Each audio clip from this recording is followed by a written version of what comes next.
Hello, everyone. Welcome to Snap Take. This is Glaze or Snap Judgments, the official podcast of Marvel Snap Zone. The decks we have for you today are absolutely great. We have the deck that Dekkster hit the top 10 and number 1 in the Americas with. We have a brand new Ajax build and so very much more for you. We're going to get started by asking you to very quickly hit that sub button. We bring you 7 days a week of great Marvel Snap content, at least 3 decks every single weekday. We've got some of the top players and their top decks here on this channel. Hit that sub button. It really helps us out, and we promise to give you the best content in return. In addition, we give away at least 1 season pass a week, along with 10 at the start of every season. So we're giving away 1 season pass this week. There'll be a point in this video where I ask you to leave a comment. When you leave that comment, you're entered to win the season pass. We'll pull one, and it'll be announced in well, I'm away. So it'll be announced in next Monday's video, if possible. So it'll be announced as soon as I can make that video in advance, and then you can win a season pass. Our first deck today is Theop. I got this deck from Spiro.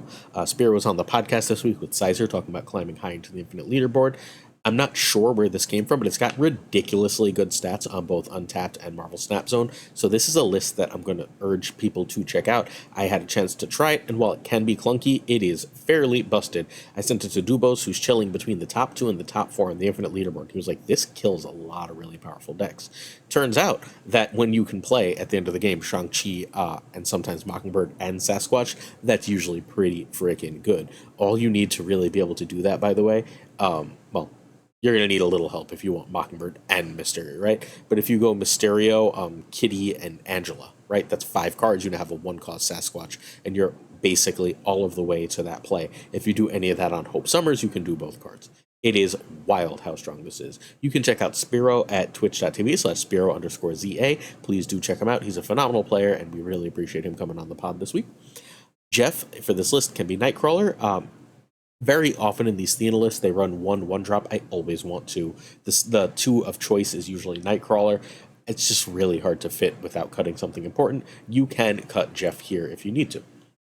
Mobius can be Luke Cage.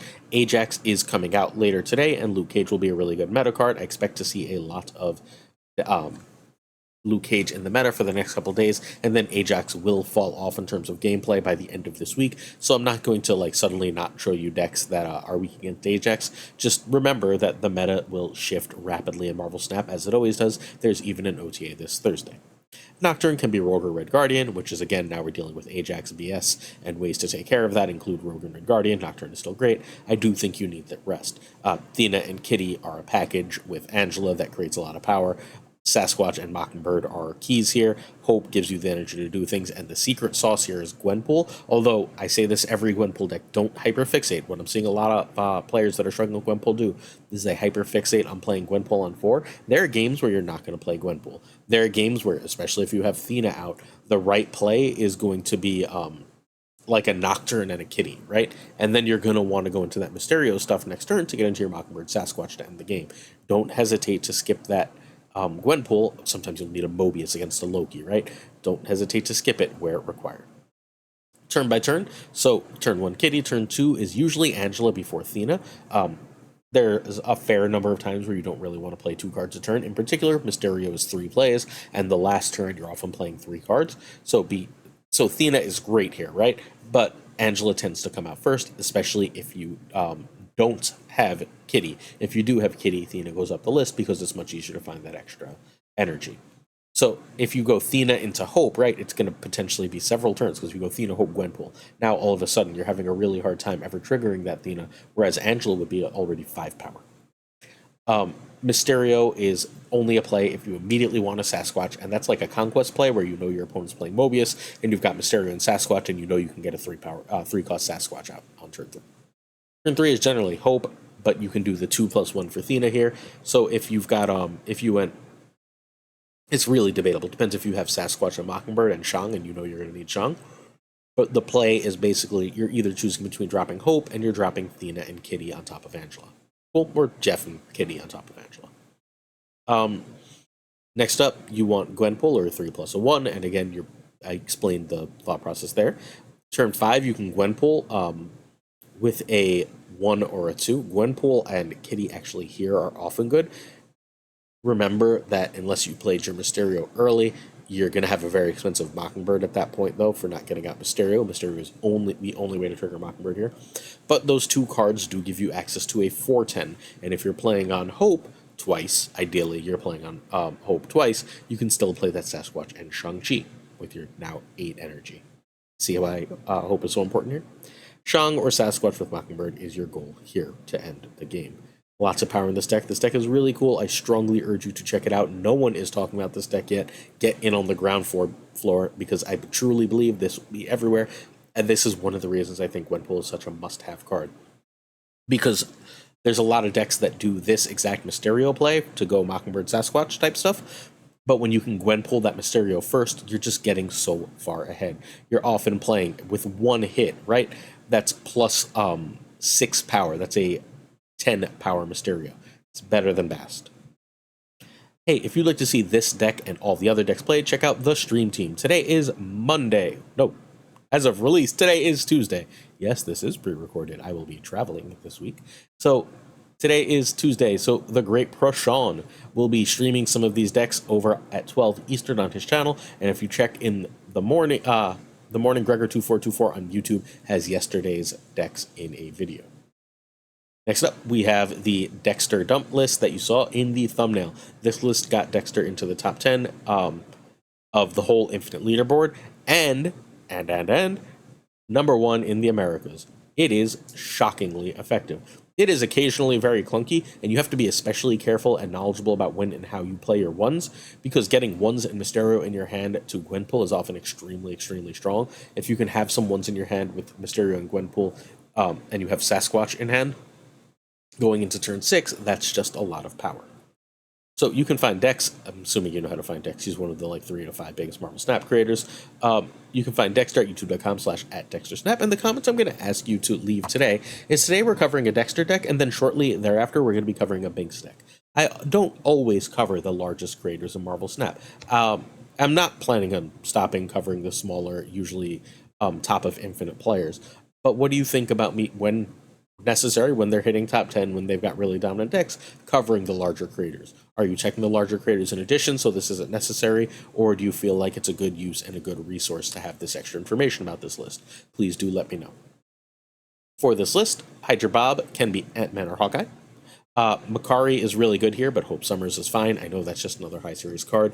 You could technically try and cut that for a decent 1 or 2, but it gets a little iffy about your board space, about your energy curve.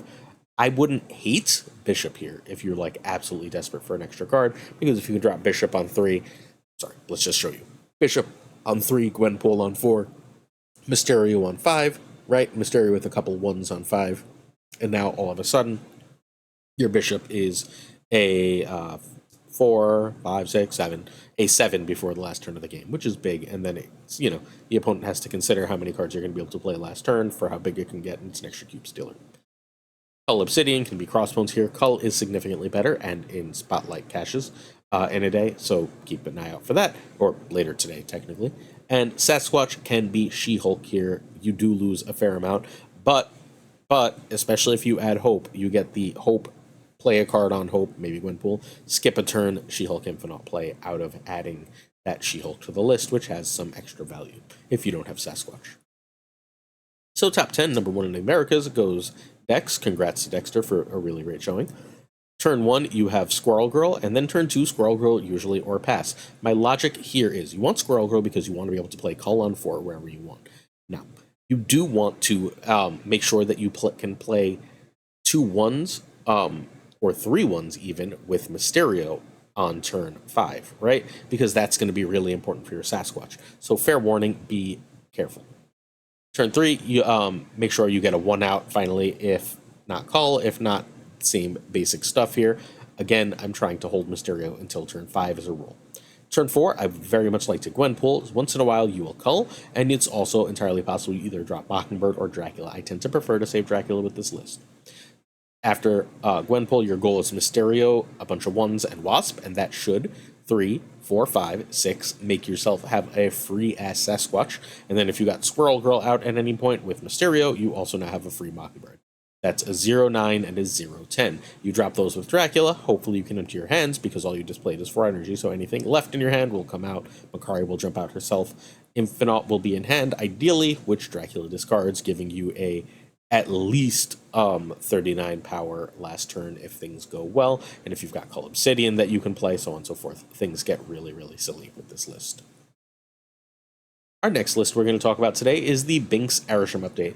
Binks, will be on the podcast not this coming week. We've got Butt and Husky Puppies this coming week. Butt won Snap Judgments League Season 2, and Husky Puppies is a phenomenal creator.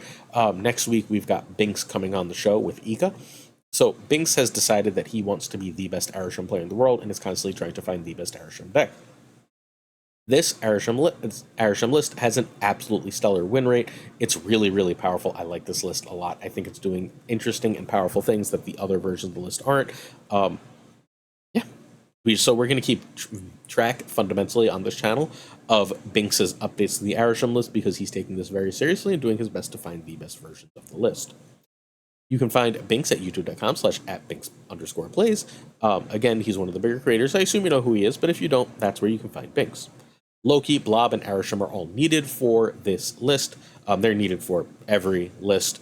Please note that I think Mockingbird is more and more needed for arishem lists. However, huge caveat, Vision and She-Hulk will be fine. She-Hulk also, because you often end up skipping like turn 2 where you have 3 energy. That gives you a turn 3 She-Hulk play, which is perfectly fine. Legion can be Leech or Vision. Mockingbird can be Vision or She-Hulk. Turn orders are ridiculous here, but in the top 100, this has a stupid 68% win rate for Binks. Like, that's in the top 100. That's absolutely through the roof, which is why, again, we're keeping track of it as he does find the best versions for this list. Turn 1 is Quinjet, and if you have Echo, I would strongly consider Echo over Quinjet. I think it's one of the two as the one drop in the deck, and there's nothing else even in consideration. Turn 2 is generally Coulson. You can still Quinjet on turn 2, depending on if you know you have cards you want to play. Or you can play whatever's generated, or you can drop Quinjet. Turn 3, Loki or Coulson. Turn 4, Doc Ock, and Doc Ock is one of the keys of the deck. Doc Ock tends to throw off Darkhawk strategies that would otherwise beat you. And you have an answer to the Darkhawk stuff if you can get out early, both Shang-Chi, Enchantress, well, all of Shang-Chi, Enchantress, and Rogue, which is really, really powerful. Most decks are only running one, if that many of those answers. Doc Ock gives you more. And Doc Ock is generally better than Legion, unless Legion is a scam card. Legion will often renew the game with stuff like the Kiln happening. It's just really strong, and Mockingbird is just a really good play here. Turn 5, Blob or Magneto. Magneto especially, and specifically if it can clog cards. I would also strongly consider Dr. Octopus here. And then turn 6 is either Blob or a bunch of tech cards. Remember that you can Shang or Enchantress with Rogue in this list, which is just silly power. Really, really strong list. Feel free to try it. Please do try it. This is one of the best arishem lists. I'm trying not to cover an arishem list constantly. We know sort of the shape of the arishem list. They all follow this basic curve where they run a couple 6s, either 2 or 3 5s, Loki, Coulson, and then a couple tech cards. So that is the general shape of an arishem deck. We're figuring out what the exact right cards and numbers of those are. Almost everyone has settled on Legion, Octopus, Magneto, Blob. And then there's a bit of an argument between Magneto and Goliath in that spot. Some people are running lots of cards in that Enchantress spot. I've seen a lot of Nick Fury in that spot. Some people are running Rogue. Some people are running Nocturne, so on and so forth. You get the idea. Some people are running Quinjet. Some people are running Echo. But that's where, like, we're settling in. We're narrowing in on the right arishem build. It's really hard to tell, and it's taking longer than usual because there's so many damn cards in the arishem deck that you need a larger sample to really come to consensus. Next up, we have an Ajax all-in. This is my build of Ajax. This is my way of saying, let's try a thing we can do with Ajax. If you're curious about whether or not I think you should buy Ajax, check yesterday's video for about 10 Ajax decks from a bunch of different Marvel Snap players, including several top 100 players and several great content creators like Doc D. So please check that out. But, well, last week I shared a Sarah gwenpool deck as my day one, like, hey, here's what I'm going to start with, and that deck is sitting at about 65% win rate in both High Infinite and on Marvel Snap Zone, so we're going to try it again. I'm going to just try on the day of the card release, since we're doing the card release video earlier as per viewers' request, my version that I'm going to start with. I think this list looks really, really good and really, really interesting. Is it going to work today? Nah, today everyone's going to run Luke Cage. But the second that Luke Cage is not in a million decks, I think that this list has a reasonable shot at getting like a... remember, Ajax is a 5/7 now, fair warning. I think this has a reasonable shot at getting like a 28 power Ajax, and then like a 21 power Mystique, which is just a silly amount of power. If you've got those two things, you can even play that Mystique in that Onslaught lane, for example. If you don't think your opponent has Shang or you have Cosmo, you can do these. You can make these. You can make these plays and Onslaught one of them, whichever one you need in a contested lane. There's a lot to like here. All right, so you can find me here at youtube.com/@snapjudgmentspod. I missed the pod. If you were willing to, please hit that sub button. I would really appreciate it. Thank you. So Ravonna is needed, and so is Ajax. But outside of that, this is a really cheap deck. Everything here is low series. You need Ravonna and Ajax for nice, simple reasons. You can go Ajax into Mystique, into Taskmaster, if like there's a negative location, if you're getting enough out of it, which is just a lot of power. If you do that in a 7-turn game, you can do those plays, and then you can go Hazmat, right? You can go Hazmat Cosmo to end the game, and just like go to hell opponent, right? Like you win. Okay, so last week we ended up with the top deck, so we're going to try again. Turn 1, we're going to Echo. Turn 2, we're going to Ravonna. Turn 3, Magic over Debris over Cosmo. Turn 4, we're going to do the same thing as Turn 3. Turn 5, if we have Magic out, I'd really like to Dr. Octopus, because that gives me cards to Hazmat. We need Hazmat. If we don't see Hazmat, we're going to lose here. Fair warning. Another reason for 7 turns with this deck. Doc Ock, if Magic. If not a 7-turn game, you play Ajax here. After Ajax, you go Mystique or Taskmaster and Hazmat. Or, if you played Doc Ock the previous turn, you can just drop Ajax here. If you have that extra energy, feel free to drop Echo and Ajax. Make sure Ajax is the second play so you can copy it. Turn 7, Mystique or Taskmaster and Hazmat. Please note, if Mystique costs 2, Taskmaster costs 4, Hazmat still costs 2. Damn it. That's 1 too many energy for the 7-turn game for the whole combo. But you can do these in separate turns. You can go Ajax, Mystique, Task into Hazmat and other stuff to end the game. You can even go like Debris and then Hazmat, right, for a bunch of extra cards on the board to get negative power and steal you that game. Don't forget, Onslaught here is sort of extra, but really powerful. You can also end up, if you go, if you've made these plays and you need a big card at the end of the game, you can drop Onslaught on either Ajax or the big powerful Mystique to gain them a bunch of powers. Or you can, do it on turn 6. Like if there's a lane that can't really be reached or something along those lines, you can drop Ajax Onslaught, for example, in a oh my god, I forgot the name of the location. The location where all the that power carries over to every other location. You go Onslaught, Ajax Onslaught, Mystique Hazmat, and you just say thank you, bye, and you've got just 10 million power in one. There's a lot to like here. I'm telling you, there's a lot to like here. I think this is going to be a really good deck. And again, it might not be a really good deck literally today. We're going to check back early next week on Ajax. Unfortunately, we're going to have to wait until Tuesday frickin' morning for the last chance review, given my travel schedule. So I'm really sorry about that. I will do my best if you check me out on SnapJudgeCast on Twitter, or you're in the Snap Judgments League Discord. I will be talking about my Ajax impressions in there, so I can give you better advice as we go forward. Questions of the day, and then we're done with this video. Our first question, Gunny T asks if I'm excited for the Agatha show on Disney+. And this isn't popular, but no, not especially. The Disney Plus offerings have largely been misses. I think I've liked like 3 of them. I really loved Loki. I really loved Ms. Marvel. Both seasons of Loki. I really loved Ms. Marvel. There's others I liked, I swear. But like those are the 2 that immediately pop in my head. I think they're so hit or miss that it's hard to get really excited about them. Even the bad MCU movies I really enjoy, like I liked Eternals, even if it wasn't very good. The TV shows that ask me to wait to be continually disappointed are a much bigger ask than 2 hours of my time where I get to go out with my wife and have a decent meal and so on and so forth. So, am I excited for this? No, not especially. I think it could be good, but I also think it's Agatha, and just as long as she plays herself on turn 4, we'll be fine. Fire Troll is curious if some locations should be banned from Conquest, and for the love of God, yes. Even if not Conquest, get rid of them from friendly battles so we can host real tournaments. Or at least leave it up to the player. Give us the tools to choose some settings, right? Within Conquest, within friendly battles. Or, I mean, at least within friendly battles. I don't know how much I care about Conquest. But at least within friendly battles, give us some tools to, like, turn off location rarity, change the number of cubes per match, stuff like that would go so far, even if they're not going to do a spectator client, in making tournaments better. And I'm all about tournaments, so I'd love that. They should also just lock out the ultra rare locations in Conquest. No one really needs Conquest decided by ego. By the way, I won. I was up 5-1, but I won my first Infinity Border. The last game was an ego game.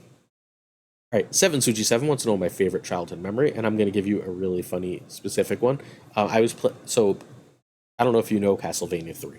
Castlevania 3 is one of my favorite video games ever. I made up in my little, 8 to 10-year-old head.